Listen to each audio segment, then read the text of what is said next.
આ રમેશભાઈ નો છોકરો પણ 10માની એક્ઝામની તૈયારી કરે છે. એમને ફોન કરો, એમને કેમ છે. હા રમેશભાઈ, કેમ છો? હા, તમારો મોન તો 10માની એક્ઝામની તૈયારી કરે છે. કેવી ચાલે છે તૈયારી એની? અરે મારો ચિંટુ તો દિવસ ને રાત મહેનત કરે છે. 99.99% લાવશે, પાક્કું જ છે. ભાઈ, અરે મારા ચિંટુની તૈયારી તો એક નંબર ચાલે છે. લાગે છે સારા ટકા લાવશે એવું તો છે. મને ફૂલ આશા છે ચિંટુ ઉપર કે સારા ટકા જ લાવશે ચિંટુ તો. કે સારા ટકા જ લાવશે ચિંટુ તો. દિવસ ને રાત મહેનત કરે છે. 99.99% મને ફૂલ આશા છે ચિંટુ. મને ફૂલ આશા છે ચિંટુ.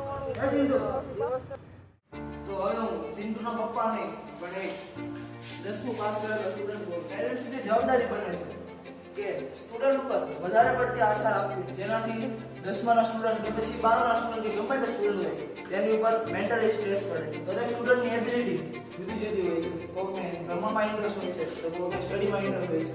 હવે વાલીઓનું તેમને ભણવા માટે પ્રત્યેનું ઇન્ટરેસ્ટ વધારવું એ સ્ટુડન્ટ માટે યોગ્ય નથી. વાલીઓનો સ્ટુડન્ટ ઉપર વધારે પડતો વિશ્વાસ અને એક્સપેક્ટેશન એ સ્ટુડન્ટને ખૂબ જ નબળા બનાવી નાખે. જેમ કે આપણે એક્ઝામ્પલ લઈએ તો કે વાંદરાને તમે ફાસ્ટ દોડવાનું કહો તે દોડી નહીં શકે, કારણ કે તેની સ્કિલ ઝાડા પર ફાસ્ટ ચડવાની છે.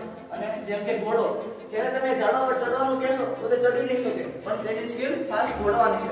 તેમ દરેક સ્ટુડન્ટમાં કંઈક અલગ અલગ સ્કિલ હોય છે અને આપણા પેરેન્ટ્સ તેમને તેમની ઉપર વધારે પડતી આશા મૂકીને તેમની તે સ્કિલ દબાવી નાખે. 10 અને 12 વાળાને જરૂરથી શેર કરજો અને ખાસ કરીને તેમના પેરેન્ટ્સ સાથે જરૂરથી શેર કરજો.